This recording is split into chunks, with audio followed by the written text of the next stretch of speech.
Welcome, everybody. My name is Gabe Scheinman. I'm the Executive Director of the Alexander Hamilton Society. It's great to have so many people here from wherever you're tuning into. I hope everyone's doing all right. A couple public service announcements I just want to get into before we obviously launch into this discussion. First, you've probably all gotten emails, but I hope you'll be able to join us for our next event, which is next week. Which is a book talk moderated by David McCormick, who is a member of our board of directors, CEO of Bridgewater Associates, former Undersecretary of State, Undersecretary of Treasury for International Affairs, on Chris Brose's new book, Kill Chain, about the future of defense strategy, next Wednesday, July 29th at 12:30 p.m. Hope you can all join us. And the second is, obviously, this will be a discussion that I'll be leading between our two panelists here today, but we really do want to hear from you and have a lot of time for Q&A. So in order to submit a question, you can submit it at any time in the Q&A function below. If you're struggling with that a little bit, you can chat me directly if that's a problem, but if you put it in there, I'll be monitoring and addressing it. And then depending on how the questions are aligned or organized, I'll either be reading out loud or we may be able to turn on video selectively and ask you to ask the question directly. So just be aware of that. So let's dive in. So we've titled this event Liberalization or... Could you ask everybody to mute? I'm hearing... Yeah, Bridge, maybe that's you, I think. I can't quite tell. But yeah, I think if everybody's on. Yeah, sorry about that. Yep. Great. Great. Yeah. So, and just to the three of us, I think we'll just kind of mute if we're not setting up that way. But we've titled this event Liberalization or Balance, the China Strategy Endgame, which is obviously a big and heady topic. This administration, the Trump administration, has many ways managed to turn the ship of state towards the China challenge. In a variety of its official documents, it's made I would argue, a psychological breakthrough in terms of how we should talk about it and even see the challenge. And in recent years, if not even the last couple of weeks, we've seen a number of speeches from all parts of the administration on the topic, whether it's the Attorney General or the Director of the FBI recently, the National Security Advisor, Secretary of State, the list goes on.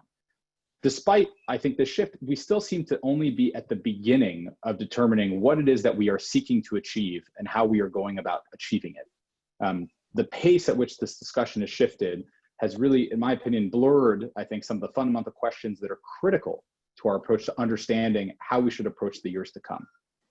Even during the Cold War, let's say, where you might looking back and say there was this grand consensus on a grand strategy of containment, the differences in debates within that strategy were not only significant, but important. And I'm sure all of you have done it, but I would urge you further to read John Lewis Gaddis's book, Strategies of Containment, as an examination of the nuances in that. And so I hope a conversation today between these two leaders, thought leaders, and scholars really start to help illuminate these differences and maybe help us chart a better path forward on this plan. So it's a great pleasure for us, for Hamilton, to have today two of the foremost voices, thinkers, writers, and doers on our strategy. So the first is Professor Aaron Friedberg, professor, depending on how you guys are set up, but I guess to my left in this Hollywood Square setup. But Professor Friedberg is a professor of politics and international affairs at Princeton University and a co-director of the Woodrow Wilson School, or I don't know if I can say that, the Woodrow Wilson School, but the Princeton Center for International Security Studies. He's also a non-resident senior fellow at the German Marshall Fund, I think I can say that, of the United States, and a senior advisor to the National Bureau of Asian Research. Dr. Friedberg served from June 2003 to June 2005 as the Deputy Assistant for National Security Affairs in the Office of the Vice President. He was appointed to the Defense Policy Board and the Secretary of State's Advisory Committee on Democracy Promotion. And most importantly to us at Hamilton, he's one of the co-founders of the Alexander Hamilton Society and sits on our board. And then to my, again, right or bottom or top, again, I'm not sure how it's represented on your screen, but we have Bridge Colby. Bridge is the co-founder and principal of the Marathon Initiative, a policy initiative focused on developing strategies to prepare the United States for an era of sustained great power competition. Previously, Colby was from 2018 to 2019, the director of the defense program at the Center for New American Security. And prior to that, he served as the Deputy Assistant Secretary of Defense for Strategy and Force Development from 2017 to 2018, where he served as the lead official on the development and rollout of the 2018 National Defense Strategy. I'm sure you can tell even from their bios and what you know about them that this is going to be a fruitful discussion.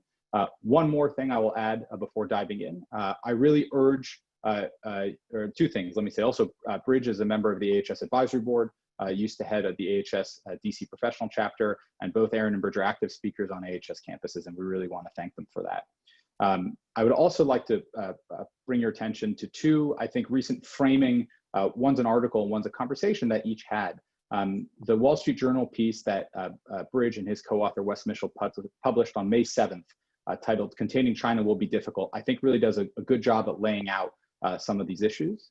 And similarly, a conversation that Aaron had with Bill Crystal on May 27th, which you can go on the Conversation with Bill Crystal website, is another, I think, really good framing conversation of how to tackle these issues, and I urge you to look further into it. So with that, why don't we dig into it? So let's start at what I would consider the end. And so maybe, Aaron, I'll start with you. What exactly are we competing over with China?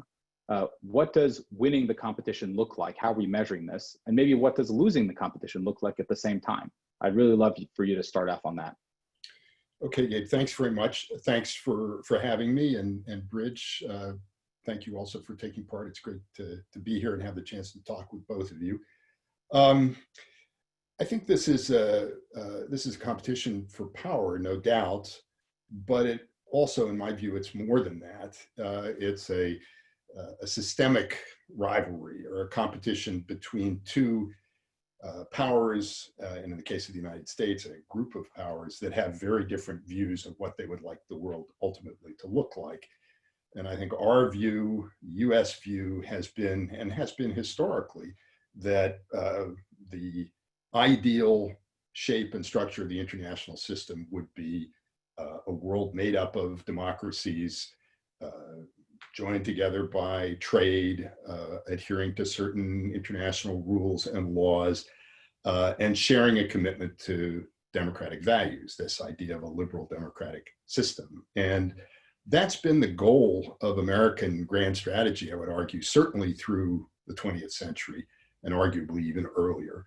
And I think it is still ultimately our goal, or ought to be. China's vision is very different, and I think is still emerging. But it seems to imagine a world in which China would emerge as the dominant power, the strongest and most influential country in the world, and that all others would be weaker and in some sense subordinate to China, and that the international system would be hierarchical, having China at its center, that the democratic powers would be weakened and divided and pushed off to the margins and the periphery. I think that's ultimately what they would like. You asked, how do we tell whether we're winning or losing? I think that larger competition can be broken down into subsidiary competitions, or competitions that make up the larger rivalry. And in particular, I'd say there are kind of three theaters. One is the Asia Pacific or the East Asian theater. That's, I think, where the competition has been focused until fairly recently. That's primarily a competition involving military power as well as other instruments of national power. There's also a struggle, I think, at the global level now to shape international norms and international institutions. And I think there is emerging a competition for influence, particularly in the developing world. So I think from the Chinese perspective, there's an Asia Pacific, there's a South, global South, and then there's a global competition. And it's mixed. I think in the Asia Pacific piece, the military balance has been shifting against us, and we're having to run harder, I think, to maintain our position. I think China has made considerable progress in extending its influence and its presence in the South, in the developing world, something to which we haven't been paying all that much attention until recently. And I think as far as their desire to weaken and divide the West, they haven't achieved as much as they would have liked. And recently, I think they have triggered a potential backlash against what they're attempting to do but that's still in its early stages. I guess the last question was, well, what would victory look like? Short of that ultimate outcome, which would envision China too entering a system of liberal democratic states, I think what we're shooting for now is to strengthen and preserve a system, a subsystem of liberal democracies, including ourselves, our democratic allies in Europe and in Asia, and to protect and defend that against Chinese efforts to weaken it. And also to push back against their efforts to extend their influence in the developing world. That's a kind of intermediate goal. And it may be, if we can achieve that, it's the best that we can do. And we have to try to sustain it for an indefinite period. I think that's what we're shooting for now. And again, it's not clear to me that we're winning. Bridge, same question to you. So what do you think, in your words, what exactly are we competing over? Do you agree or disagree with Aaron that it is over a system, let's say, over a structure of sort of the future of liberal democracies, at least in the region, if not elsewhere? And similarly, what do you think winning looks like? And maybe as a counterpart, what could losing look like? Great. Well, thanks, Gabe, and wonderful to be on with the Hamilton Society, and congrats for keeping going in the midst of this pandemic. Hope everybody is healthy, and a personal pleasure, given my long-term involvement with the Hamilton, to be here, and of course, in particular, to be talking with Aaron. I mean, I think this is the kind of conversation that Hamilton was really created to have, serious, kind of hard-nosed, but also conceptual. So it's a pleasure to be here, and I think Aaron kind of put his finger on it. There are many things I have the privilege of agreeing with such a distinguished scholar on, but so I'll focus kind of on the areas where I disagree. I mean, I proceed from the starting point that the purpose of American strategy and foreign policy is to secure the security, freedom, and prosperity of Americans. That doesn't mean necessarily the exclusion of others in a kind of an enlightened self-interest way, but that's my starting goal. I think the root of competition in the international environment is not primarily ideological, but rather the distribution of power and thus structure. And I think that's a product of, the manifestation of that is that democracies can have very serious disagreements and go to war, perhaps less than democracies with autocracies, but nonetheless, those are very, very real. And I think that's a difference from Aaron. I don't see the end goal as being, I think, what he described as a community of democracies. I don't think that kind of liberal, in the classical sense, that liberal goal is actually really going to solve the problem, because I think differences of view and differences of interest will persist, and competition and the resort to violence will persist. They may be attenuated, so I don't want to understate that, but I don't think that will solve the problem. New ones will arise. And so I think the goal that we are actually pursuing with China is a stable, favorable balance of power that would eventually persuade the Chinese that they are better off accepting this disposition and treating us, primarily, of course, in our own calculation, but also those with whom we ally, and ideally others, with the decent respect to which we are due. And so I think that's kind of a fundamental difference, because from that position, I would actually look towards détente with China, of whatever political complexion it might be, that we could have a sort of a good basis for some kind of a rapprochement, not an ally, whatever, but a new rules of the road that would allow us to kind of get along to a sufficient degree. And I think that has very significant, particularly over time, differences in policy implications between, I think, what Aaron's vision, obviously Aaron, correct me if I'm wrong, but Aaron's vision and my own. I think there's a lot of overlap, particularly in the near term. I mean, this makes me very hard line in the near to medium term. In fact, maybe even more hard line than Aaron potentially. I'm curious what he thinks about that. But over the very long term, perhaps maybe a softer line. I think that this is, an interesting point is that this, in a way, if you're thinking back, I think a lot of us, I would imagine Aaron would agree, but that the experiment of the 1990s and the 2000s was, a failure. I mean, and I'm using its cartoonish version a little bit here, but I would say it's fundamentally misconstrued that the market and so forth would not only liberalize China, but would make it a sort of a friendly power in a cartoonish sense. Whereas it seems to me the other point of view is that actually it was maybe done poorly, the policy was done poorly or done wrongly or something, but actually not fundamentally misconstrued. And I think that's another area where there's a basic difference. But I would say, I think the success or failure is probably measured by, we obviously ultimately it's going to be in China's behavior, but I think it's going to, like Aaron, I would imagine, I think it's going to be mostly about coalition formation and sustainment and cohesion over time, because we alone are not going to have enough power in the Asia region, which is primary. So that's going to be critical. I think one thing I'd be interested to discuss, because I hear it a lot, is that I do put more emphasis on the military piece than a lot of people do, and I think that's because I see the military, that hard power piece, is ultimately driving outcomes. The sort of ideological international institutions aspect, they may have some importance, but they're probably going to be secondary or tertiary drivers. I'm kind of curious to have that debate as well.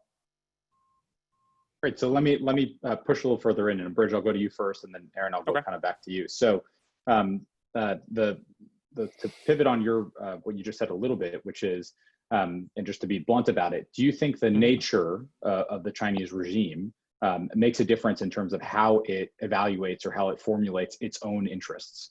A lot of what Aaron discussed, in particular you yourself, do you think that if there was a different regime, and by that I could mean non-communist regime, or it could be not the Communist Party in the way it's formulated, or maybe it's not Xi Jinping and some of the changes he has made over the last 3 years, do you think there's a difference there in terms of how they would approach and conduct themselves in the arenas we're discussing? I think there is. And in fact, I think that from what I read from people like John Garneau and Peter Mattis and Dan Tobin, and whatever I think, Xi Jinping thinks it's an ideological competition.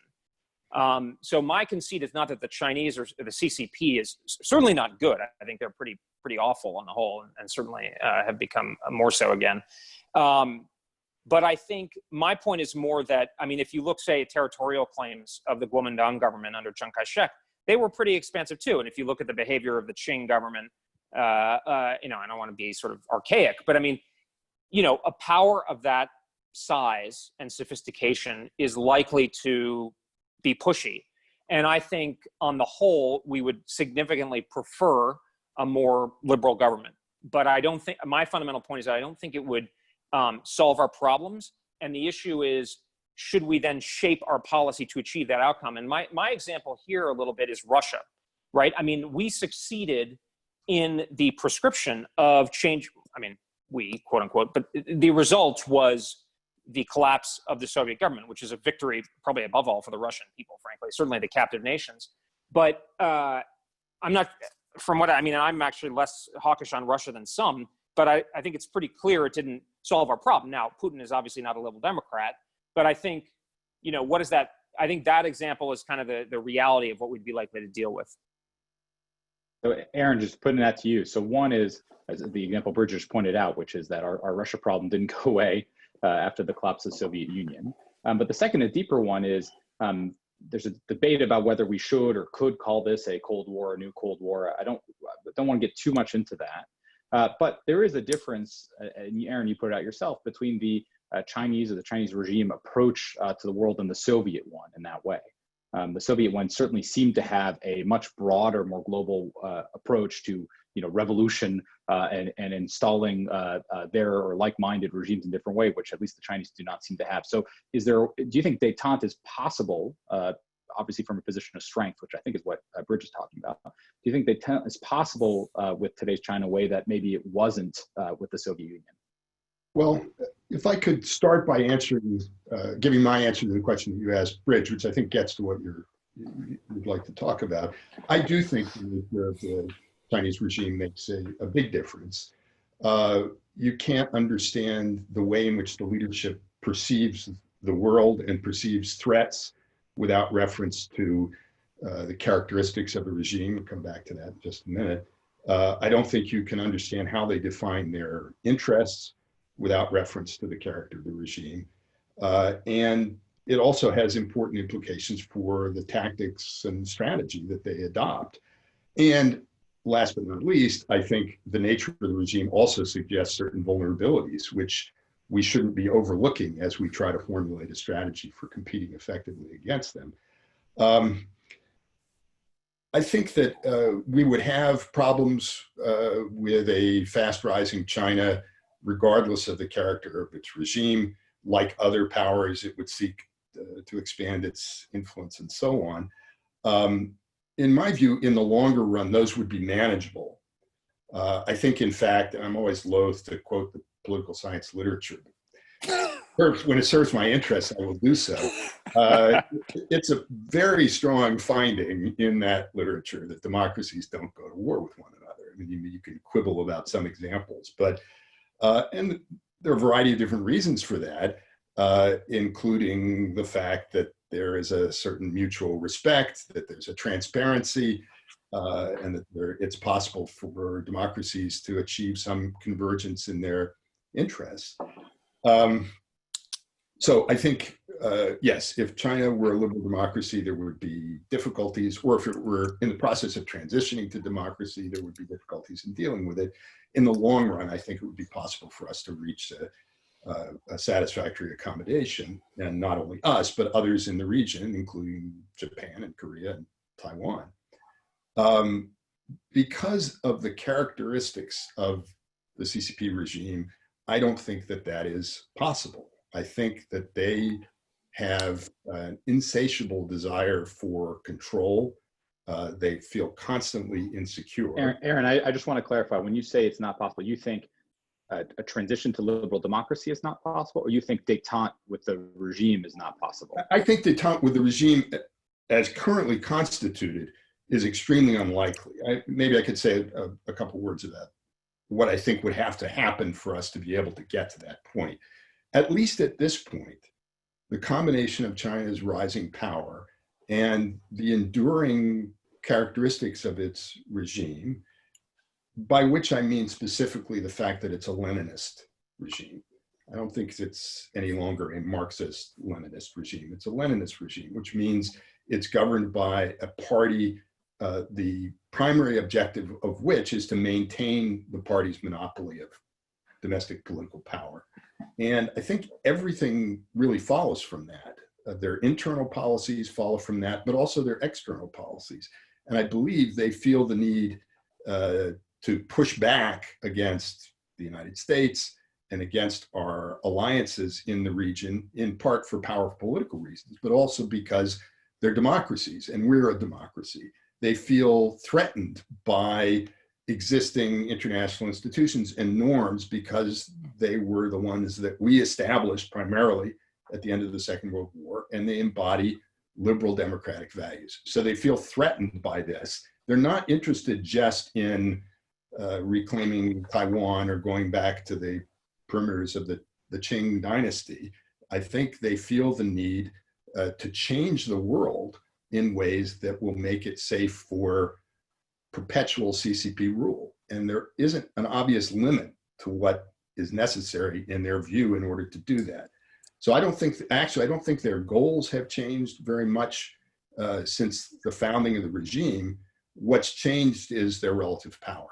And as their power has grown, they've begun to reach out beyond their borders, not just to defend themselves, not just to reassert these traditional claims, but to really try to reshape the world and the international system in ways that will make them feel more secure. So just to put the fine point on that, just so I understand it, are you saying that the very nature of the CCP and the nature of, we didn't talk about this explicitly, but I'd like to ask that next, but the nature of our own interests, obviously, as kind of bridge points out, which is the second half of this equation, is such that unless there is a collapse of the regime, that these arenas that we are competing in are going to be constantly fraught? Or is there, as kind of bridge points say, there's still a way to get an upper hand on stuff such that their desire to do some of these things maybe is unchanged, but because we have hemmed in or deterred their ability to raise their costs in doing so, that we're able to lower the temperature or achieve some of what we want? I think it's possible to do that. I think we're actually at this point quite a long way away from doing it. We're going to have to do a lot to convince them that the advantage is not on their side. And we've waited too long to start pushing back in the ways that we have started now to push back. So it's going to be a struggle. And I think the proximate goal of our policy should be, in fact, as Bridge says, to reestablish a balance of power that's favorable to us, which deters and dissuades China from not only from engaging in the more traditional forms of aggression, but beats back its efforts to extend its influence through the use of other instruments of national power, including political influence operations and economic statecraft.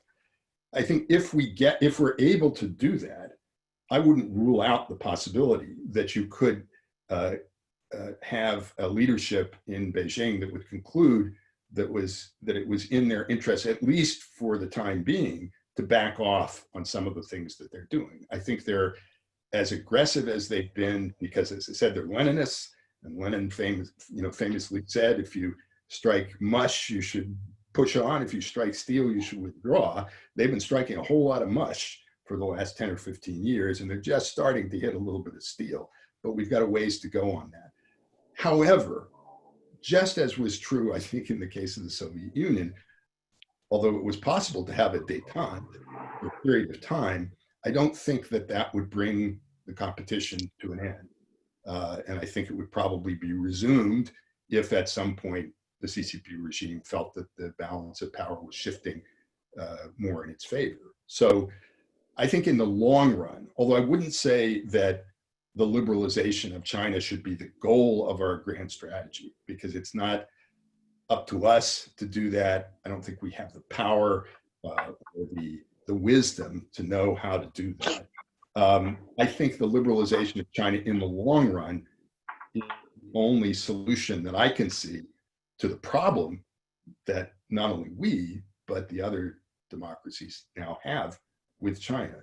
Unless and until the characteristics of the regime change, we're going to be engaged in struggle with them.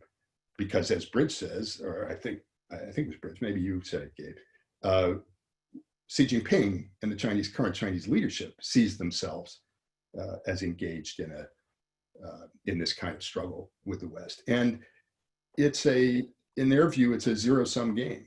There are winners and losers, and the winners dominate and the losers are dominated. So when you're dealing with a competitor with that kind of mentality, it's not easy to just get them to be reasonable. That's not the way they see politics. It's not the way they see the world. I'm not optimistic that we can reach some kind of stable and lasting accommodation with China if it's ruled as it currently is. Bridge, you're welcome, I'm sure, to comment on a number of things Aaron said. But the other question I'd love for you to address, and I'll turn it back to Aaron as well, which is beyond defining American interests as the security, the prosperity, the sort of freedoms, obviously, that Americans care. How would you define the kind of core critical American interests as you see them in the competition with China? I don't know if you buy Aaron's sort of three-tiered format of sort of there's the military competition in region, there's sort of the norms and global institutions competition in many ways, and then there's sort of the developing world global south, or maybe there's different way of putting it. But I think often what is missing, I agree with your statement, often what is missing is we do a poor job of even deigning to define what our interests are, especially in a concrete way. Well, great. This is really, really rich. Let me actually start by answering that, because I think that'll clarify things. But I mean, it's a little bit maybe unimaginative, but I think our core interest in this respect, and really our core geopolitical interest, is in denying another state hegemony over another key region of the world. And this is kind of, I'm finishing a book on defense strategy, and this is kind of the core idea that I proceed from. And it's basically, again, going to this hard PowerPoint, that the kind of wealth that can be translated into military power in the world is concentrated in a couple of key regions, in addition to North America, Europe, and Asia above all, kind of a concentrated amount in the Persian Gulf. It's a little bit different, but fundamentally, we don't want another state to dominate that and then be able to potentially project power to invade us, although I think that's a very remote possibility, given nuclear deterrence and so forth. But really more that a state with that amount of economic power could shape the economic rules of the road, essentially, trade, et cetera. I mean, this is kind of a Gilpin type argument, you know, that there's sort of regional trading blocks and that kind of thing, and move trade flows and market and companies in their direction. Over time, that would increase their prosperity, diminish our prosperity, and then that could be used to make, you know, the Chinese interference in the NBA, for instance, look like, you know, a walk in the park. And of course, the Chinese are already showing. I mean, I actually think it's sort of a post hoc explanation of what the Chinese are already doing. I mean, I think they're, you know, for both probably sort of classic power politics reasons as well as ideological Marxist-Leninist reasons, sort of overdetermined that they want to create this safe space for their own economic rules. And I think this gets at a broader point, which is that I think states rationally, and if, you know, I mean, I think people like Danny Roderick and stuff have been kind of validated in the last few years that states want to have an international environment that is advantageous to their own political economic system, that we can't have a sort of perfectly flat global economic order and also have political sort of influence and control by sovereign entities. And there's obviously a balance there, but there's a reason why the EU puts up high trade barriers and it treats American, you know, tech companies differently than it treats others and so forth. I mean, you know, Aaron, I think is right that democracies can probably have the mechanisms to deal with that more readily, although I'm not 100% sure on that. But I mean, I think that's certainly a fair point to consider. But my view is that Asia is the #1 market in the world. It's going to be over 50% of global GDP, however you measure it. And China is the single most powerful other state in the region. So that is by far the primary US interest. If China could establish that kind of hegemony over Asia, it could then use that power and economic position to sort of isolate and decrement from American wealth and power, and then ultimately freedom as well and security. And I think that's something that we've decided that it's worth fighting over for quite a long time, not just in the Pacific War in the 1940s, but also even going back the Open Door, the Black Ships, et cetera. So I think that's how I conceive those interests. Let me just respond to a few things. I'm going to try to structure them in a deductive way. I mean, Aaron said something, the solution to the problem, and I'm maybe picking words out unfairly, but hey, it's a debate, right? I think that there is no solution, right? I mean, I think it's attributed to Churchill, but it's one of those things that people attribute to Churchill because they don't know. Its success is never final in international politics. I mean, Aaron knows this as well as I do, but probably better. But I think the basic point is that competition in an anarchic environment, even among democracies, is endemic. There's no final I don't want to use the term, a final end to that issue, you know? So I think we have to, you know, that's both bad and good. It's bad in the sense that, you know, politics is never over, competition is never over, but it also gives a sort of a more, it kind of lowers the temperature a little bit. I think this is interesting because I think, and if I recall Aaron's book from about 8 or 9 years ago, I mean, he's way ahead on this. And I mean, one thing I should say is that I think probably the upshot of this is that even though he and I disagree on quite a lot of the fundamentals, are actually prescriptions for the near term are almost exactly alike. So that's a kind of I think a reassuring thing that people should take away, or a significant point, hopefully, that people take away. But I think, if I recall, he said, and Aaron, please correct me if I'm misconstruing this or misrepresenting, is that he would be prepared if China liberalized and Asia were a liberal democracy, that the U.S. could take a much more recessed role in Asia or even withdraw. My sense is that given the power dynamics that are likely to exist, we're probably going to be in Asia for a very, very long period, unless there's some very consistent balance that would arise. And I'm probably mischaracterizing so, but I mean, I think that's a kind of an idea that we're going to be in Asia because it's important.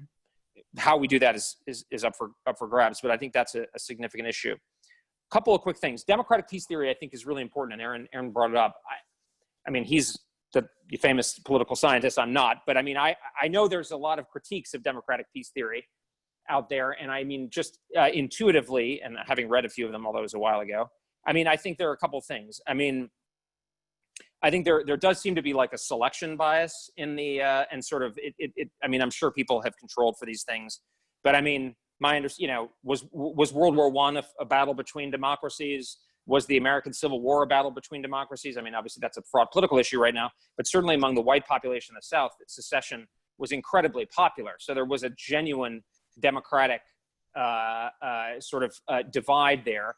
And then I think post-war, I mean, a lot of that to me seems like it's explained by the sort of the liberal empire aspect of the United States. And there hasn't been a major war among nuclear armed states since the end of the second, well, ever. So, I mean, there are other things going on here. And I think that, just logically, I think because of what I said earlier about the economic desire to shape your economic future and so forth, there are inherent differences. I mean, I think, to be controversial, I think there are worlds in which the European Union could develop in a certain way that was kind of, I mean, you can see a degree of hostility to the United States, a desire to move in a different direction that could cause very, very significant differences. I mean, I think our relations with Germany are obviously nowhere near belligerence, of course, but there are very serious differences that aren't just about Donald Trump that I think, I think we need to take it. So I don't think democratic peace theory, I don't see the logical mechanism, because I think unless democratic peace theory essentially makes everybody happy with the distribution and allows them these mechanisms to always solve those problems, but I don't see how that's consistent with the existence of reasonably sovereign states. Just on the point about détente, I just want to clarify that, like, détente in the 1970s was sort of, I think Kissinger tries to change the story retroactively, but I think he thought that America, and I guess Nixon, but certainly Kissinger seemed to thought that America was in decline, and that we needed to kind of have détente from a position of weakness or maybe resuscitation, as it seems like maybe ex post explanation.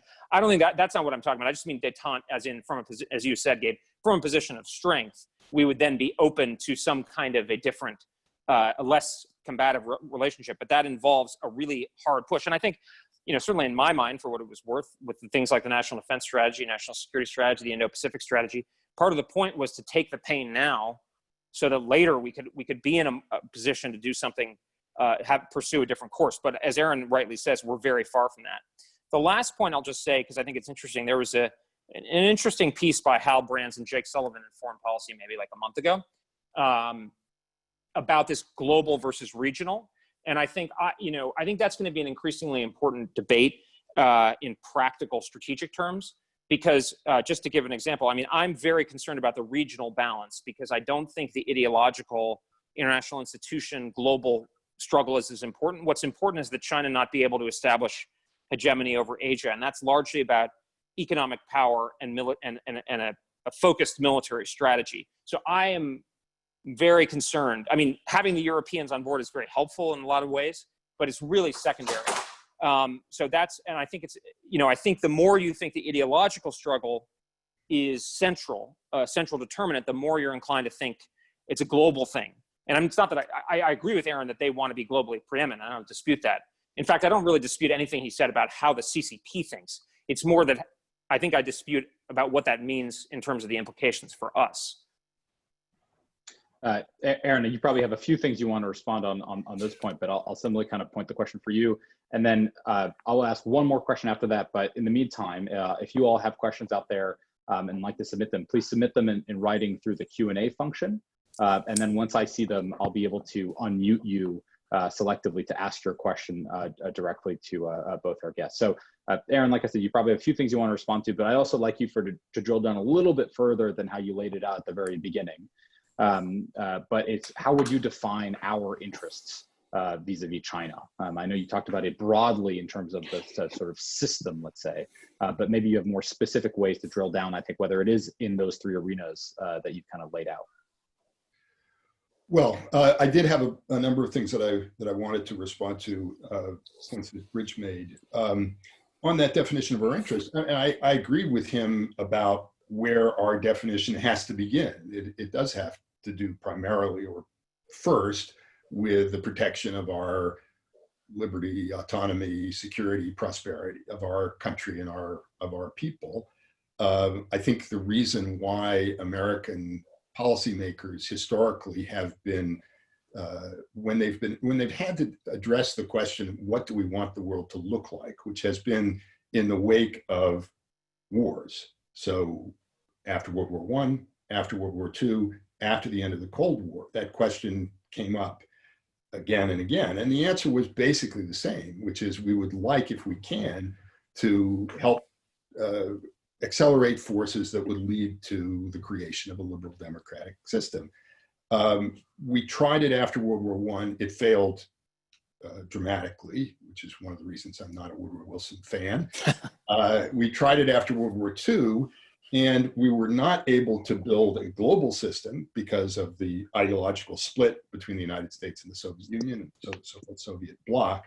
And what we did in that case is to build a partial liberal order, so-called West, so Western Europe, Northeast Asia, Western Hemisphere, that did operate more or less like a liberal democratic international system. The United States was clearly dominant, but that was a partial liberal order. At the end of the Cold War, we tried again to globalize this, to make it all inclusive. And I think we made a fundamental mistake, which was to, instead of having participation in that system predicated on countries that wanted to be members having adopted liberal democratic systems, we opened the door to countries which were not yet liberal democracies, particularly China, Russia to an extent too, in the expectation that bringing them into the system would promote forces that would accelerate their transition to liberal democracy, and then we would have this happy ending. And what we're wrestling with now is the recognition that that has failed, and we have this illiberal, increasingly powerful and aggressive competitor kind of in the walls, within the gates of our system. And we're trying to figure out how to deal with that challenge. I think, broadly speaking, the answer is going to be to go back to something that more closely resembles the Cold War partial liberal democratic order. And if you look at the countries that make up the TPP, USMCA, and the EU, they're almost all democracies. There are a couple of exceptions, but combined, they have over 60% of global GDP, and China only has about 15%.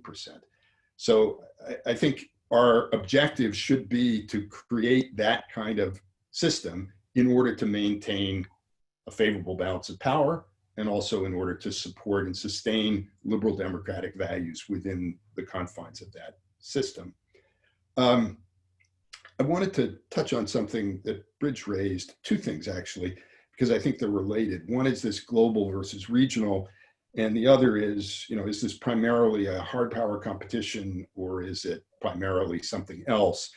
And I'm kind of on both sides of the fence here. I think as far as the global versus regional, I would say until very recently, certainly in my own thinking, my own focus was on the military competition and political competition in the Asia-Pacific region. That really seemed to be the heart of the matter. I still think that's extremely important. And in fact, if we lose that, all bets are off.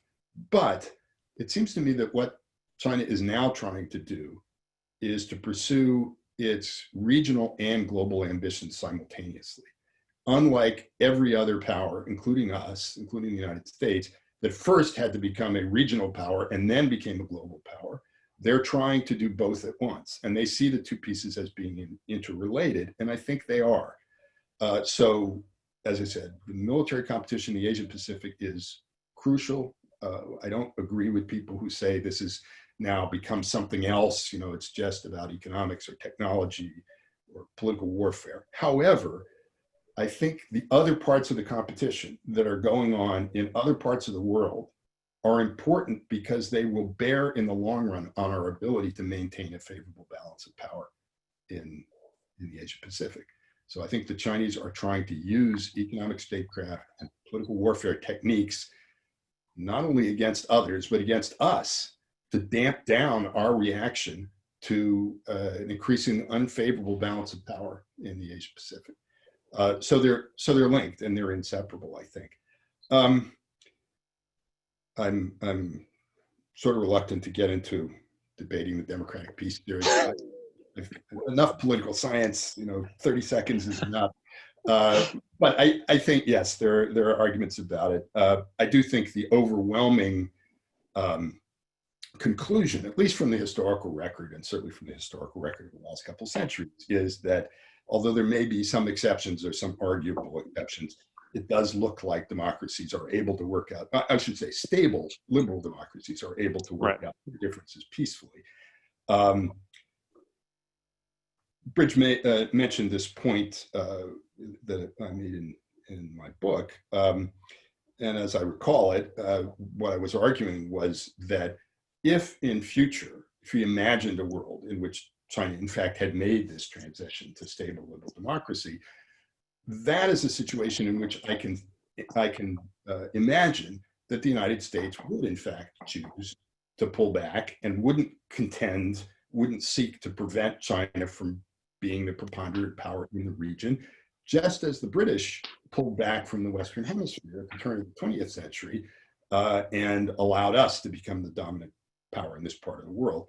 I don't see that happening anytime soon, and in part for that reason, I don't think that it's likely that we're going to willingly pull back. In fact, I think we're going to continue to compete vigorously. I guess the last point is where Bridge started, and I think it's a good thing to remember. It's one of these bits of ancient wisdom, which of course in the case of the United States is only about 100 years old, in the Chinese case, a couple thousand years. But this idea that the United States has an interest in opposing the dominance, my reading of it was always the dominance of one and or both of the Eurasian landmass by a hostile power or coalition of powers.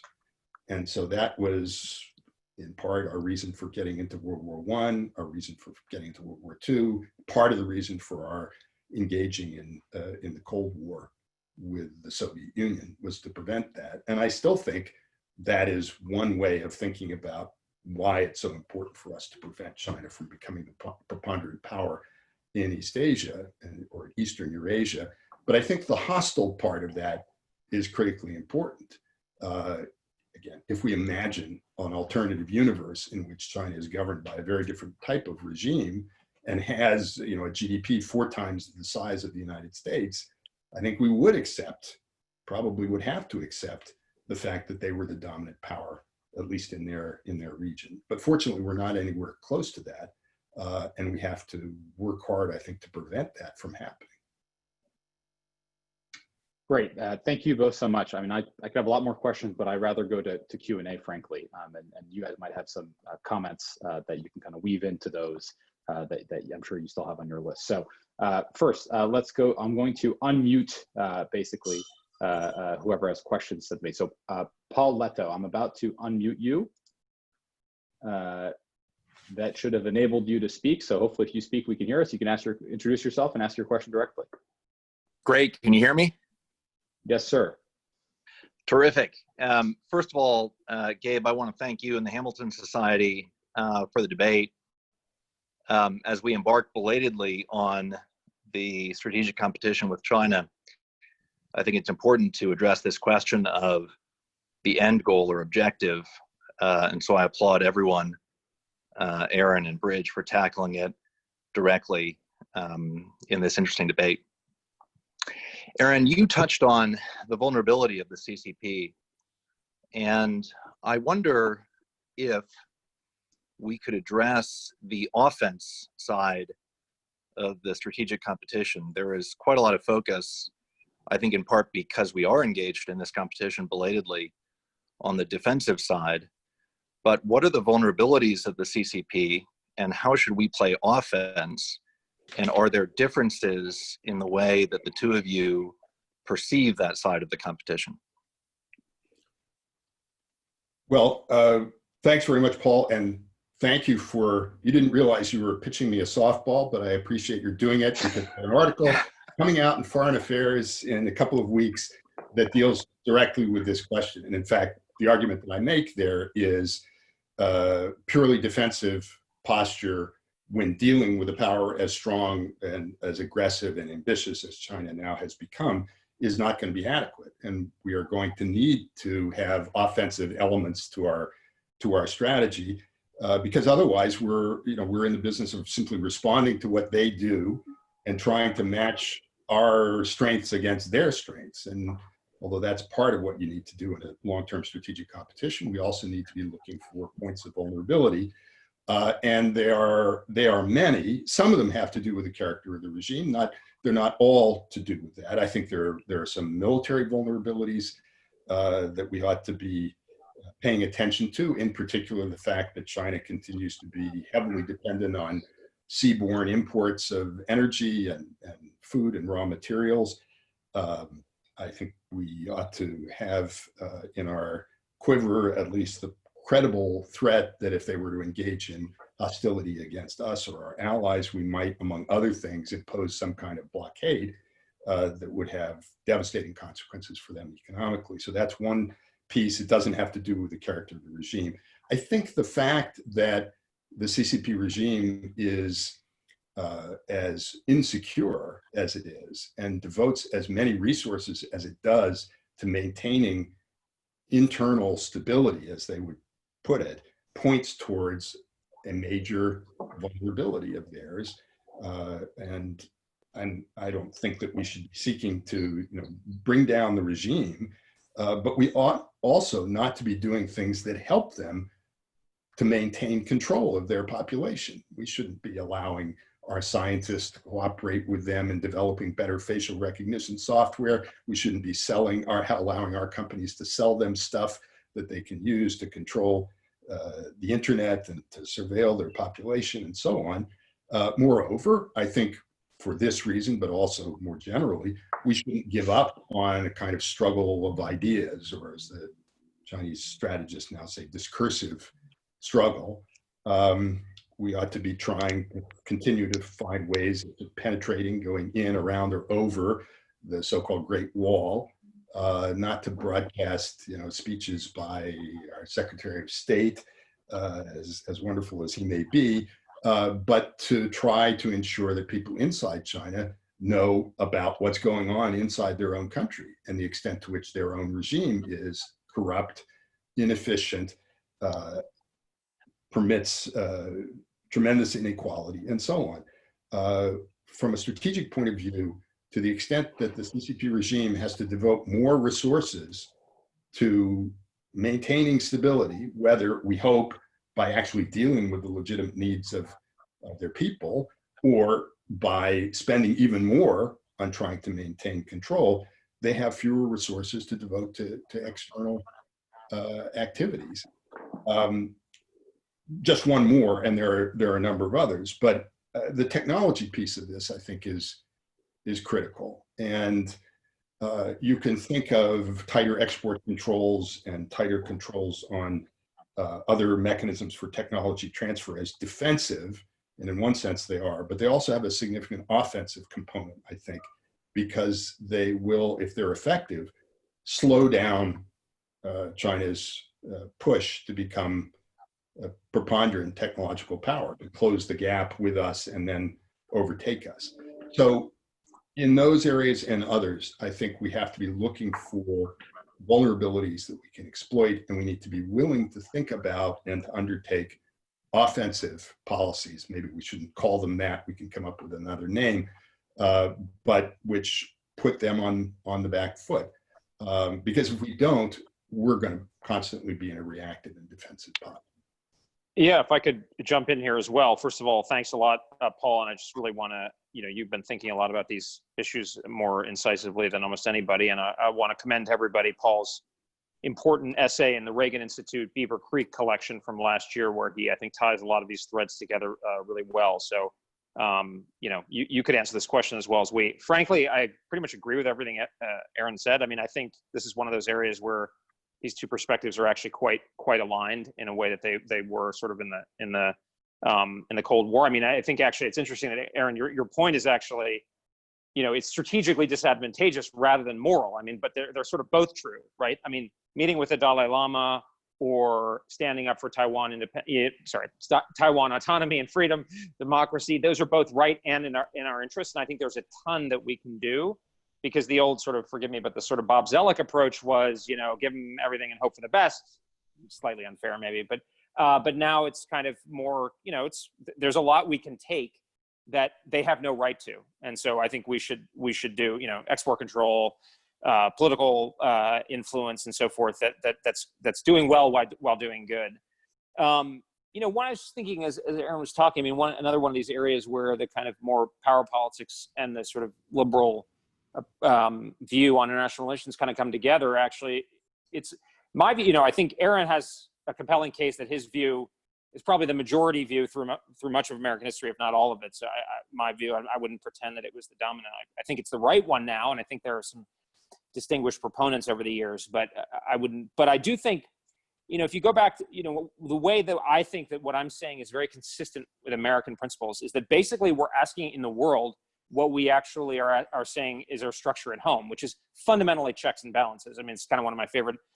I went to law school, but my main legal advice is don't take any legal advice from me. But the one thing I do feel like is, there's a little bit of a Rorschach test, like which is the most important part of the American political structure. And, this is reductive, but is it the Bill of Rights or the Constitution and the division of powers? And I actually think it's, fundamentally it's the division of powers, that if you get that right, you have checks and balances.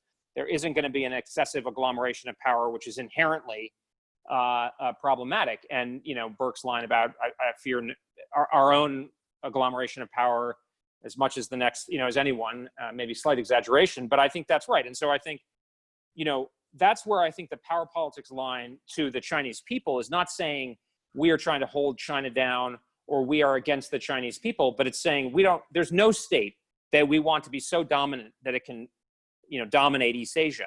And actually it's going to be better for you if you have a government that's more restrained and more characterized by checks and balances and so forth. Whatever that might be is your decision, but the rest of us have to live with the consequences. But this is not some kind of anti-Chinese crusade. This is saying, whether you're Chinese or German or Russian or anybody, we don't want that much power in anybody's hands, and we're gonna work against it. I think that's a way that my kind of line is distinguishable from sort of just kind of anti-Chinese per se, which I guess is out there as well, unfortunately. Gabe, can I just Aaron, yep. word on that? I think the problem with that is, if we're talking just about power and national power, then we are opposed to China, the Chinese nation, having too much power. If we're talking about the CCP, the problem is the regime, not the Chinese people or the Chinese nation. And I think, in fact, that is the problem. If we're just going to pass this in power political terms, we're putting ourselves at odds with China. We shouldn't. Well, I am, but I wouldn't back off of that. No, I am against. So the Chinese people, if they want to be the People's Republic of China or its equivalent, fine.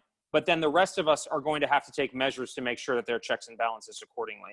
And the reason that we have to be so tough now is because we haven't done that yet.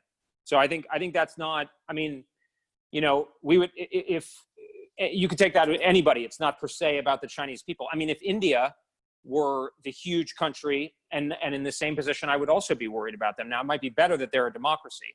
And I think this gets to one, sorry to go on, but I think this gets to one point, which is, yes, you're talking a lot about a coalition of democracies, but a lot of the countries that we're really going to rely on and are going to be particularly important may be democracies, but are often criticized for being illiberal. I mean, I think Modi's India gets a lot of opprobrium these days, but some of them are not at all. I mean, Vietnam, I mean, Thailand is, military coup, Malaysia, et cetera, Singapore. I mean, these are the countries that are going to matter in this competition. And if we are all about the democratic aspect in terms of that being critical, we are putting ourselves in a losing position if we take it too far. I'm not saying that. I think, if you look at this through the Cold War, in practice, the preponderant power within the coalition is likely to make and that's good. I mean, Spain and Portugal and Greece eventually, they kind of, and obviously Germany and Japan. But I think, if we had excluded all the Turkey, Spain, Portugal, South Korea, et cetera, I think it's a good question whether we would have won the Cold War. Great, thanks, Paul. Next question is from John Radschelders. So John, I'm gonna allow you to talk, which is technically what it says me here. And if you go ahead and introduce yourself, unmute yourself, introduce yourself and ask your question. Hi, thank you. My name is John. I'm the VP of the Alexander Hamilton Society at The Ohio State University. And I'm a Cold War historian, or at least that's what I'm studying to be. And I know we're trying to not draw a parallel between the United States and China and the United States and the Soviet Union. But when I think about the containment policy we had against the Soviet Union starting in '47 and China, the Cold War continued for another 4 decades after that, which is a pretty long conflict. So I wonder if the United States should maybe be more aggressive in its competition with China, whether that be with investment strategies in developing nations or different types of military strategy in terms of exerting our power. That way we could accelerate our goals and end the conflict, whether those goals be favorable balance of power, détente, or a fall of communist power, especially considering the different humanitarian crises going on with China against the Uyghurs or the difficulties in Hong Kong or Taiwan. Thanks, John. Bridge, why don't we go to you first? Great. Well, no, thanks, John. A lot of family from Ohio State, so great to hear. I think the short answer is yes, we should be more aggressive for the reasons I think I've laid out previously, so that we can get to a position where we can have a different posture from a position of strength. One point, I actually think Cold War analogies can be very useful, especially military and kind of the harder edge stuff. I think there are actually a lot of analogies, and frankly, it's been a feature of Chinese propaganda, which has been quite successful to inhibit comparisons to the Cold War. So, they're imperfect, but all historical analogies are. I would just say, I think, if we look back, to me, what I am very conscious of, being relatively hawkish at this stage about China, is the danger of overcommitment and Vietnam, and to me, that's partially an over-ideologizing the conflict and expanding it to places that where our crucial interests are not really implicated. So to me, I just kind of jealously and zealously focus on the primary competition in Asia, and particularly agglomerating enough states that we can effectively defend, putting our military effort and economic effort there, and then being quite selective. I mean, I would do as little as possible in the Middle East, for certainly militarily, and I would look to economize in other regions. I mean, I think that's one of the big lessons that I take from the Cold War. Well, I guess a couple of thoughts. One, I agree actually with Bridge that the comparisons to the Cold War can be useful. As with all historical comparisons, the danger is emphasizing only those things that are similar and ignoring those things that are different. If you look at both, it can be very illuminating. And I'm not going to do that at length here, but I did want to mention one thing, which is I found it extremely useful to go back and read the strategy documents that were prepared in the first 2 or 3 years of the Reagan administration. Now, the situations were very different as it turned out, but I think the way in which those documents described the objectives were not dissimilar than to the ones that I think we need to have now, because the problem is not dissimilar. And the authors of those documents said, the root cause of Soviet aggression and the root cause of our problem with the Soviet Union is a mix of factors. It's an imperial tradition and so on, but it is largely ideological. However, we lack the capacity to change that regime, or we certainly don't have any magic wand. We don't know how to do it, and we don't know whether and when it's going to happen. So how do we deal with that? And they really laid it out in 3 layers, which I think makes sense. One, we need to do more to defend and deter. We need to compete more vigorously with them to prevent them from extending their influence and undermining ours, and so on. Same thing applies now.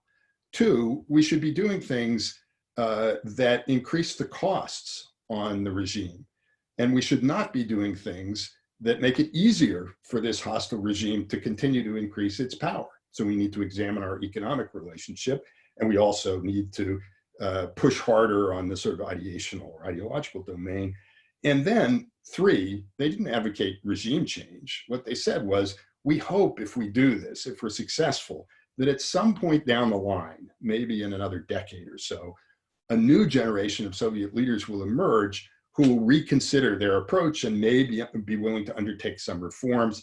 And who knows in the long run where that might lead. Now, of course, it turned out differently because history was accelerated. But I think that analogy is a useful one, or those documents provide a useful comparison. As far as accelerating, I don't think we can or should be pushing this so hard out of, or harder, out of a desire to bring it to an end quickly. I don't think we can do that, or it would be very dangerous to do that. I think we have to be in a position where we're pushing back, but also where we can sustain that if necessary for a prolonged period of time. So I'm afraid unless the Chinese regime changes, in another historical analogy, Kennan's long telegram, where he says our objective must ultimately be to await the gradual mellowing or eventual breakup of Soviet power.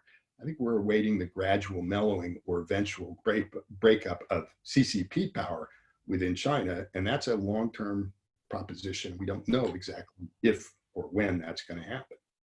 Just very briefly, I fully agree about the analogy being the late 70s, early 80s, that's where we, perception of a quickly rising opponent that's feeling its oats, allies with problems, et cetera. I actually think it's a very, very rich, rather than the kind of immediate post World War II when we were 50% of the global economy.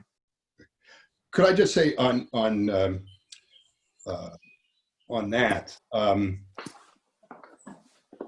I think there may turn out to be a comparison also with this current situation with China. Yes, what appeared to be the case then was that the Soviet Union was, on the rise, when in fact it also, as it turned out, as quickly became apparent, had some deep structural difficulties.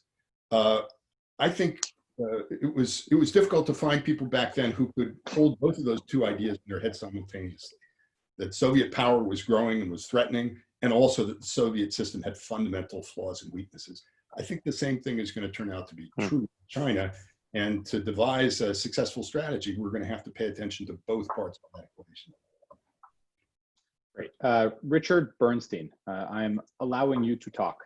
So if you could unmute yourself and introduce yourself, that would be great. Okay, not if you can hear me. Yes. Good. Well, I'm Richard Bernstein, former journalist at Time Magazine and the New York Times, and I opened the Time Magazine bureau in Beijing many, many years ago, and I'm the co-author of a book about 25 years ago called The Coming Conflict with China. And I feel that book was roundly denounced by the sinological establishment as panic-stricken, and I claim a certain modest degree of vindication because of the current situation.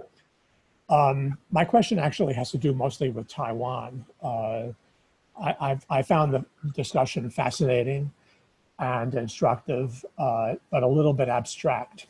And I'm wondering, how do we come down on specific challenges posed by China? I mean, it would take all day to go over more than a couple of them, but it seems to me that along with the South China Sea, that the Taiwan issue is the most critical.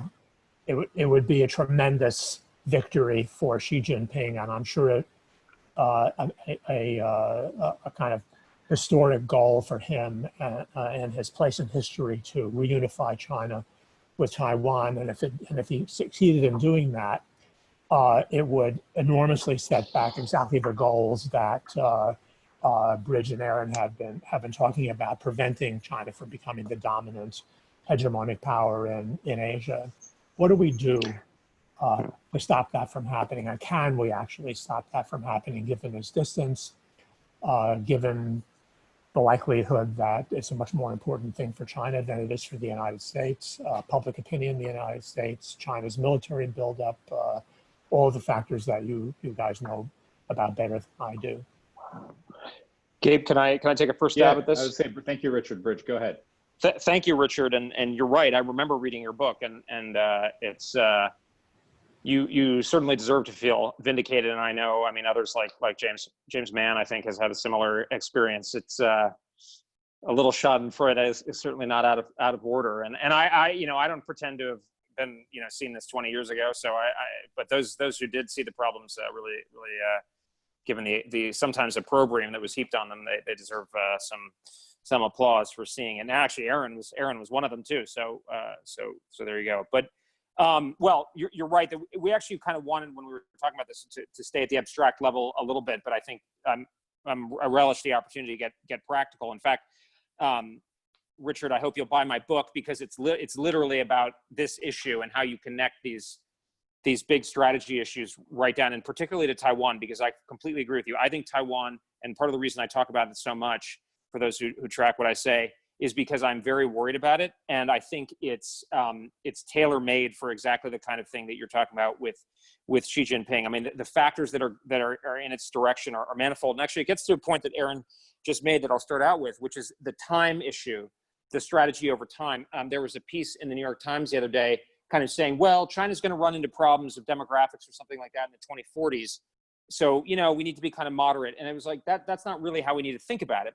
Because A, well, there's relative issues, but B, China can act in their intervening time to establish this kind of hegemonial situation, and therefore extract rents or do whatever to make it put itself on a different trajectory. I mean, this is, you know, part of the reason that Germany presumably went to war in 1914, for instance, or, you know, I think Hitler said in 1939, we're never going to be as good a situation as we are now. And obviously Hitler comparisons are always fraught or kind of overdone. But I think the point being that, you know, strategic decisions are made in time and based on probabilistic assessments of the future. And so, you know, one of the questions right now is, what the heck is Xi Jinping doing, alienating the Indians and so forth?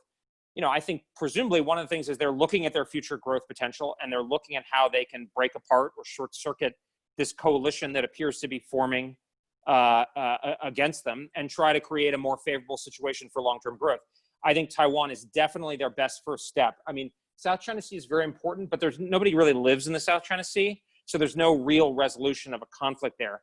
Fundamentally, and I think we've learned this example, if you really want to coerce somebody, you basically have to invade and occupy them. I mean, no Americans wanted to occupy and annex Iraq in 2003, but the only way to get Saddam Hussein to do something he didn't really want to do was invade. Whether and I didn't think that was a good call, but you know, just analytically, I mean, same in Japan and Germany in 1945. And the list goes on. If you really want to get somebody to do something, and what China has to get from countries in the region is basically some significant forfeiture of their autonomy, right? They're basically going to have to sign over some degree of their economic and political discretion to Beijing. And, you know, we're saying, look, we don't want this to happen. But what China's best strategy, in my view, is I mean, it's basically salami slicing. It's not revolutionary, but it's basically to have focused fights that exploit precisely the problem, Richard, that you pointed to, which is that Americans don't care that much about any country in Asia, frankly, right? So why are they going to fight, even if it's got a treaty ally? I mean, I think the fact that Manila has a treaty with the United States in and of itself, most Americans could care less, right? So somehow we've got to get a military strategy, on the other hand, that preserves that coalition, because we have to help protect these countries sufficiently to keep them balancing in the kind of strategic literature language. China's best off starting with the most vulnerable target that it has the best shot at successfully pulling this off against, and then washing and repeating, not to create a territorial empire in Asia, but to demonstrate to everybody that bucking China's will is the highway to a bad place. And that first step is clearly Taiwan. It's 100 miles across the water. They've shaped their military against it for the last 30 years. Almost no countries, certainly no countries that matter, recognize it. They speak Chinese, et cetera, et cetera. There are lots of reasons. So also Xi Jinping has said he's going to do something about it. And we have this big problem that I am very concerned about, that we the Americans seem to think that our credibility is not really on the line. My view is that credibility really matters in the kind of area that you're trying to focus on. Like if you lose a war in Asia against the Chinese, that's catastrophic. If we decide to pull out of like the JCPOA or the Paris Climate Agreement or Afghanistan, you might think it's a bad idea on other grounds, but I don't think countries in Asia are going to care that more. In fact, they might even believe you more because you're trying to resource your primary commitments. But I think if China can break through, and the danger is that we think that we're not really on a line, but the reality is people in the region think that we're on a line. Taiwan Relations Act, we sent carrier battle groups. We've had a 70-year relationship with Taiwan since the Korean War. It's to the ideological point, even if I don't pay that much attention to ideology, most people do. It's a democracy. You know, Americans go there all the time, et cetera, et cetera. If China can suborn Taiwan, that's a huge signal. So the problem then, just to try to be brief, is how do we get a military strategy that's in accord with the fact that we can't launch World War III over a peripheral interest? And this gets back to the, suicide. We can't be in a suicide or surrender problem. And this is where I think the analogy of the late 70s, early 80s is very on point, because we need a military strategy that deals with the fact we could fight limited wars under the nuclear shadow with an adversary with a big nuclear force. And that's, my view is that our best bet is what I call the denial defense, which is pretty straightforward. Sink the invasion fleet before it gets there, or kill the invasion forces or capture them once they've gotten on the island before they've consolidated their control. It's pretty straightforward. I think it's doable. Amphibious invasions and air assault invasions remain very difficult. If we just focus, and this is what I've been banging on the Pentagon for the last 4 or 5 years about, is if we focus on this problem, it is doable. Now, it would be pretty bad to be on Taiwan in this context. Could be like the Blitz. But compared to the alternative of living under Xi Jinping's PRC, it might not be that bad. And I think we could go on like that for some time. We might be able to do better than that, but if we can meet that standard, then Xi Jinping gets into a situation where he says, now I've been aggressive and malign, but I failed. And that is the worst outcome for China, because then people will have both reason and they'll believe it's prudent to balance alongside us. So I think, we don't have to get to 100%. We have to break this mentality. And the Pentagon has come a really long way in the last 5 years. And I give a lot of credit to people like Bob Work and stuff, and Secretary Mattis, breaking this mentality that we have to be dominant to achieve our goals, that you have to do Operation Iraqi Freedom kind of level dominance to achieve our goals. We don't. We can actually, it can be really contested and nasty and kind of not get the whole way, but we can achieve our political aims. And I mean, just the last point I'll say is, I think that, speaking of historical analogies, I think the historical analogy is Korea 1950. Ambiguous commitment to a state that's much weaker than the forces arrayed against it, and in a situation where the enemy both wants it in and of itself, and it actually helps because it shows that the American guarantee is hollow. So I think better off to be clearer and really resource it and make sure we have a good defense. Sorry to go on. Aaron, I presume you have some thoughts? Yes.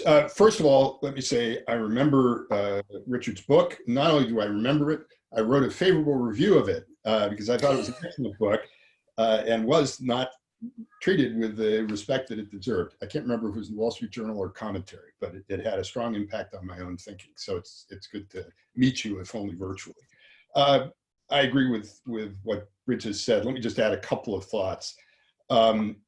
There are people, and I think there will be an increasing number of people if China continues its present trajectory, who actually believe that if we somehow threw Taiwan under the bus, we would be buying ourselves something useful. We would be able to accommodate with China. There have been people who have been saying that for 20 some years. I don't think it was true 20 years ago, and it's even less true now. I think the result, if we were to do that, would be catastrophic, not only for the people of Taiwan, but for our entire position in the region. The only thing worse than fighting and losing a battle to prevent China from dominating Taiwan would be giving up without even trying. In that case, I think our alliances would fragment, our position in the region would evaporate. This is always going to be a difficult, daunting problem from a strictly military perspective. And I think there's a danger here of, there's a temptation, to commit suicide for fear of death and say, well, this is just impossible. We can't possibly do this. Therefore, we have to somehow come to terms. I don't think, for reasons I just said, we should be doing that. Just very quickly, it seems to me that the problem is a function of, or our approach to the problem has to be a function of several things. One, the way in which we signal our commitment. And there is this ambiguity that's built into the current situation. I think at this point probably would be provocative to change that in some explicit way, but we can do things, and we're starting to do more things that reinforce the sense in Beijing that if they were to use force against Taiwan, the United States would become involved in some way. And I think that is still a major barrier. Even if they thought they could beat us in the short run, I don't think they're ready to roll the dice and take that chance. So it's partly a function of how we signal our commitment. I think it's also a question, as Bridge suggests, of what kind of capabilities we have. And I think he's right that what we're talking about here is having the capacity to fight a protracted, possibly protracted, high-intensity conventional war under the threat of nuclear escalation And I don't think we've thought seriously about that since the late 70s or early 80s. And it would be particularly daunting for the logistical reasons that others have mentioned. And then there is the question of Taiwan's capability and resolve, and what we can do to encourage them to do the thing that would not make it impossible for the PRC to invade and occupy Taiwan, but make it more and more costly. And this has also been for a long time an argument that people in the US who have wanted us to kind of press Taiwan into mainland's arms have made. Namely, they're not really serious about it. They're not spending enough money on it. They're not buying the things that they really need in order to defend themselves. And to some extent, that may have been true at various points. It seems to me it's less true now. And the current Taiwan government, at least, is quite serious about it and is doing some of the things that they need to do to just make themselves very difficult to swallow, to increase the costs and the risks to China to even consider that possibility. This is one of those instances where Bridge mentioned time. We're playing for time. We want to keep this game going. I would say we want to keep this game going so that the limitations on China's capacity to continue to expand its power and influence begin to bite. But that's going to be a decade plus. And we're entering into a period that may be quite dangerous because the current regime, Xi Jinping, may believe both that they have the initiative at this point and that they are probably more aware than we are of their liabilities and the likelihood that they're going to encounter increased difficulty down the road. So I worry that this is beginning to appear to them as a kind of window of opportunity to solve some of their problems, to achieve some of their objectives. And we have to work harder to make sure they, when the day comes, if they consider it, they conclude that it's just not time. It's not the right time to do this. Great. I think we have time for one more question, and then we'll wrap it up. So, Charisse Trump, I am permitting you to talk as the Zoom tells me. So. Hi, thanks, Gabe. Nice to see you, Aaron and Bridge, again, virtually. I'm from Charisse Trump, for those who don't know, from the Heritage Foundation and Coalition Relations, used to be the program manager at Hamilton Society, obviously a big fan of AHS. Everything we've been discussing in this presentation, which has been fantastic, by the way, has been focused a lot on, I guess, China's grand strategic approach, essentially having all these interlocking strategies, political strategy, military strategy, economic strategy, information, et cetera. So in developing their strategic outlook, what would you say are some of their key assumptions about the United States that are really important that we hone in on? And what policies or actions taken by the US or our allies have probably taken the Chinese most by surprise? Aaron, if you want to start off. Okay. Hi, Charisse. It's good to hear from you again. I hope everything's going well. Key assumptions about the U.S. Well, I think at least as far as their kind of official assessments and calculations would cause us to believe, they do think that American power is in relative decline. I mean, they've thought that for a while. They thought that it accelerated. That process accelerated after the global financial crisis. But I think they still have considerable respect for our capabilities.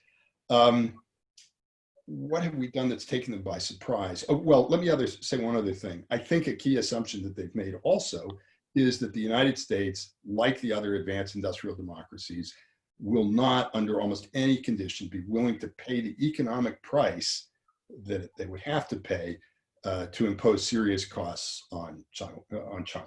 I don't think that they believe in the end, for all that we huff and puff, we would really do things that would damage our own economic prospects, maybe not even in the short run. And so I worry, for example, when they look at the Taiwan situation, or I think this was the case more recently as they look at Hong Kong, they refer back to Tiananmen in 1989, and they say, well, back then, the United States and the Western countries imposed sanctions on us, but they didn't last for very long because they were all so eager to get back into our market and make money.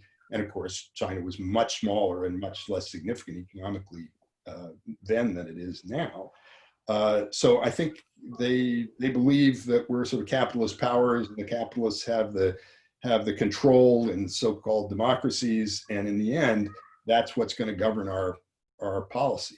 So I would say they have been surprised in the last several years by the willingness of the Trump administration to impose tariffs, to tighten up on export controls, to constrict foreign direct investment. It's not that they have never thought about those things. In fact, I think they've been anticipating that at some point the United States would start pushing back on the economic front. But I think they believed they had more time. So I think they have been thrown off by this, although they now kind of taken it on board. And what's happening now, I think, is that they're waiting to see the outcome of the election. I think they don't know exactly what a second-term Trump administration would do, and they also don't know what a Biden administration would do. I don't think they want to completely rule out the possibility of a so-called reset.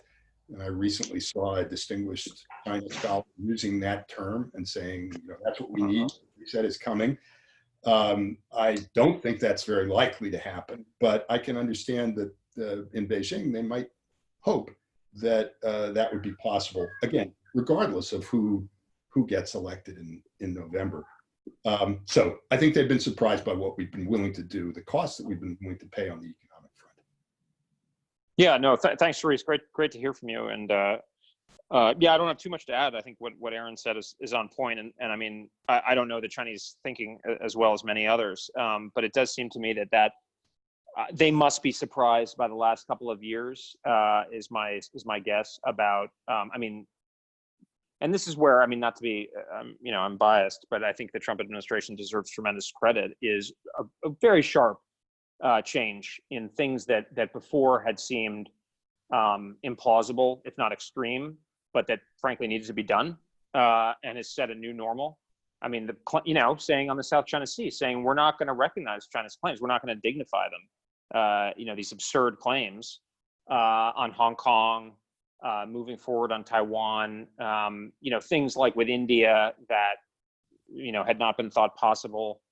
And I think that probably surprised them, because I bet they had, thought they'd kind of figured out the way the American political system worked. I mean, they were, without getting too, into personalities, they had a kind of ways in, and they kind of knew how to work it. And then suddenly there was this very different approach. And frankly, it has tremendous bipartisan support. I mean, this is something that's really, frankly, kind of heartening, that amidst all of the, terrible things we're all saying about each other. And I have strong views on a lot of these domestic issues, but I mean, in this context, probably, I think it's possibly, if not the most important thing we face as a nation. It's certainly up there. The challenge of China. If we get it wrong, we won't have American freedom in the future and prosperity. So, like we expected. So I think that's really heartening. And I think, frankly, I mean, I'm Republican, so again, discount. But I mean, even if the Democrats come in and do a reset, which God forbid, I don't think they'll do, and I'll certainly criticize them roundly for it. But they'd be operating from a baseline now that's very, very different from where it was 3 or 4 years ago. And some of the things wouldn't be the end of the world for us to kind of fall back a little bit on. I mean, I'm not, not Hong Kong or not recognizing China's claims to the South China Sea, but there are things that we can, that could be negotiated in the future. But I think the Trump administration has really set out a firm and important line that definitely shows resolve and seriousness, and will be very hard to. I don't think we can go back, and I don't think the Chinese can go back either. I mean, there's something I was thinking about when I was writing the book, is I bet there are people in China who say we should go back to hide and bide. Bide your time and hide your capabilities, kind of in Deng Xiaoping style. You can't do that, because now people know now people know what they're capable of, and the sort of, even if they wanted to, I think it's very difficult. And so that makes, and by the way, bide your time and hide your capabilities was not innocent. I mean, I'm not saying it's the worst thing in humanity, but it was like, bide your time and hide your capabilities so we can dominate people later from a more advantageous position. So I think, I mean, the real part of it is just puzzling. I mean, there was a good article by Dhruvar Jaishankar and Andrew Small in War on the Rocks, I think, today, just about what are they doing? I mean, the challenges on the Indian border, Hong Kong, I mean, I don't know what the answer is, but I think it's a real puzzle to some extent, because they're really out of the box. But I think one thing we should be pretty convinced about the Chinese leadership is they're not stupid.